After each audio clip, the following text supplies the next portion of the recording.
What up? What up? What up? Hey man, I'm gonna pick up where I left off. I'm gonna tell y'all something. I was just talking for like 3 or 4 minutes, and it wasn't even. I forgot to click the button, so I gotta say all of that good content again. Anyway, I forgot to tell y'all how I dropped the ball, and I'll get to that at the end. It's gonna be by my sponsor. She don't realize she's my sponsor, but she gonna pay me for this. I'm just kidding. Maybe not. But I wanted to talk about starters versus substitutes. Sometimes starting versus subbing is an art, and sometimes it's science. I remember back in the day, we had. I can't even remember the specific players. But on any given day, this player could start, right? But just some kind of way, they were better coming off the bench. You know what I mean? It's like, okay, in practice, competitive, most competitive. In games, they're good, they're solid. And you're taking stats, games, and practice, right? Back then, it was like me and Tom. It was like two of us, pretty much just one, Tom. And I was like the guy who just put it in a spreadsheet and try to figure out what Anson was talking about when he said, game determining and game influencing and game. I'm like, come on, man, you splitting hairs. I didn't say that, but I'm like, the hell? Game determining shot, goal, emotional change in the, you know what I mean? And now I get it. I get it now. So you talking about when I was back then? I'm like, this is 20 years later, right? It's like, oh, okay, I see what you're talking about. It only took me 20 years, right? But you get this information in, you get this information back in, and you see, wow, I mean, just from, putting people in at different times in the beginning of the year, you're still working out your lineup, right? Even during the season, you start to see, wow, man, this person, this young lady right here, like, I mean, she's pretty good starting the game, but when she comes off the bench, she usually scores a goal or two. So do you start her because she's proficient at scoring, or do you bring her off the bench because she's proficient at scoring off the bench? You know what I mean? That's a thing. There's a thing.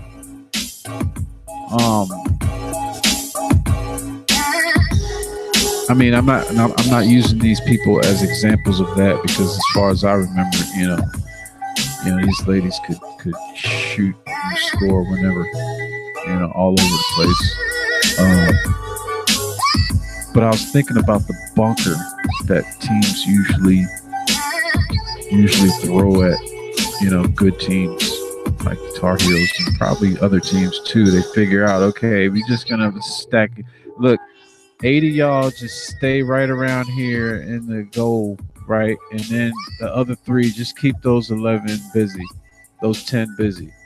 Okay, that's basically what a bunker is. And so, how you have this bunker, so where the dreaded X is. It's going to be right in that damn box. And a lot of times, it gets caught up in that area and it just gets booted out, But I just remember just certain people just had that foot. I mean, people that come to mind would be Robin Confer, Aubrey Falk,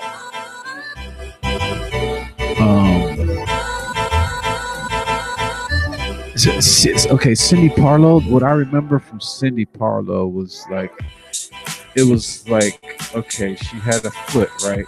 And then there's a ball, and like wherever her foot wanted that ball to do, it would somehow she would like flick a toe, and the ball would just do something, right? That's a little bit different. She was excellent. She was good at just like slipping through there, like pow, and she could shoot, dude. That's why she's one of the best ever, right? Then you got these other people who can shoot it from anywhere on the field, and I just remember times, yeah, when Aubrey would shoot the ball, it would hit the goalpost, right, and the goalpost would move. We would have to put the goalpost back. Same with Robin, you know. I'm just like, wow. But then you got these teams with these like towering giants, you know, who can head anything out all over, you know, wherever. Just throw your head in there and just so that bunker is tough, man. It's tough, and plus, you know, you're dealing with a really good team. You know, any coach that knows they're dealing with somebody that's at least as good as them,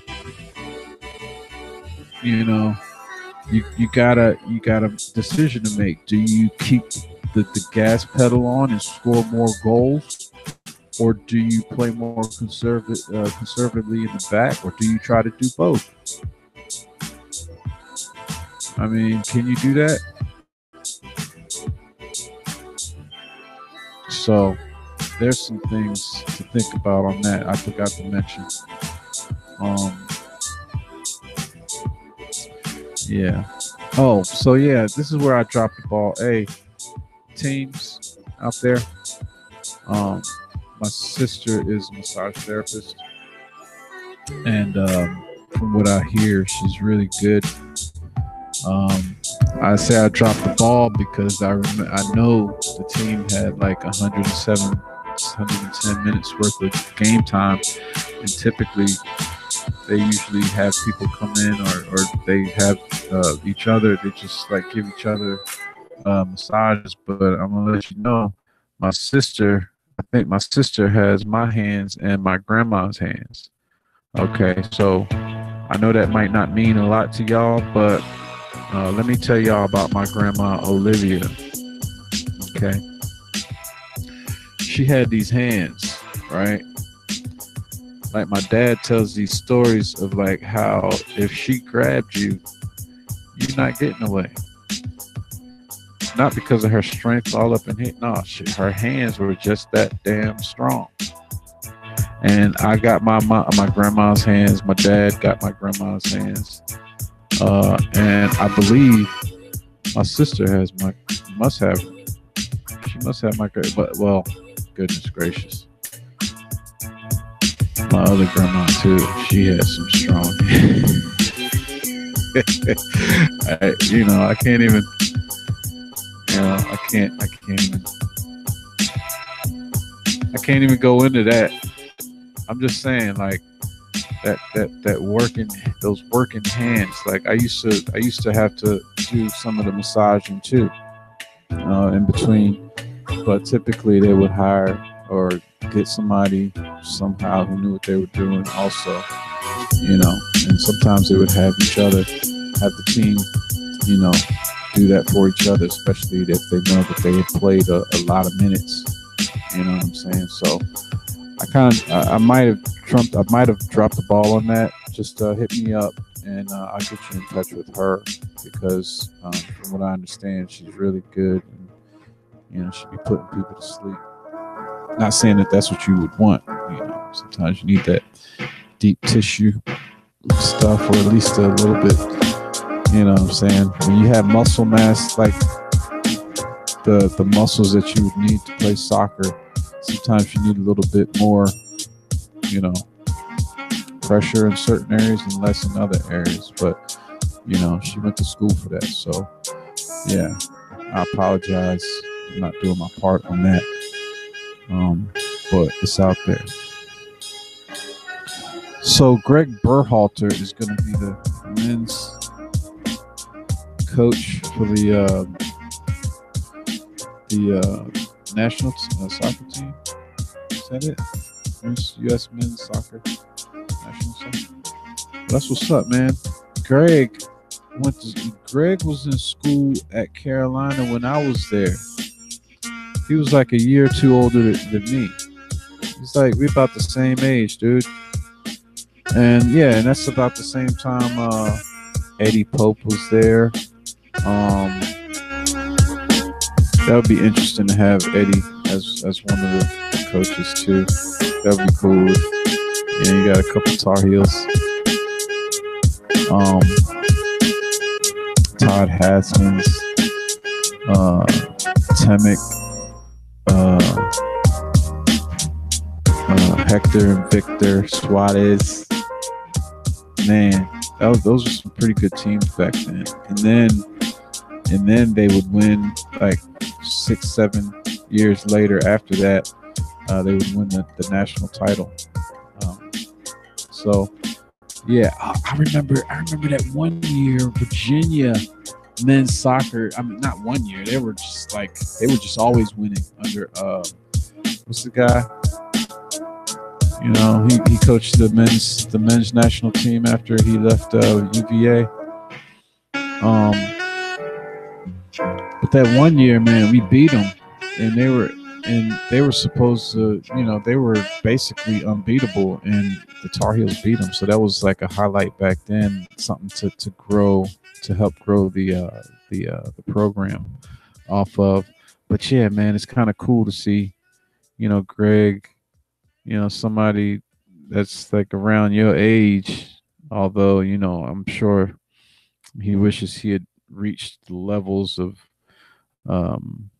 you know, of achievement that I have, but we all can't be me, you know. We can't all achieve every completely, but this is a huge thing. The only thing after this is when the World Cup and, you know, whatever, everything. So, yeah, you do that, bro.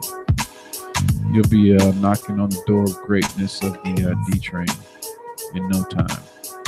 I assure you. Just keep it up. I guess old man, since he's older than me. But anyway, it's another story for another time. Anyway, ladies and gentlemen, that was my take. Bunker, starters versus subs sometimes. And yeah, I dropped the ball. My bad. But now you got to contact me so I can put you in contact, or I'll contact you and let you know if there's another option out there. She's right down there in Chapel Hill too, man. She's right. Matter of fact, she's close to the practice fields. She's close to all of that. So you know what I mean? Anyway, therefore, on the other hand, nevertheless, word, peace.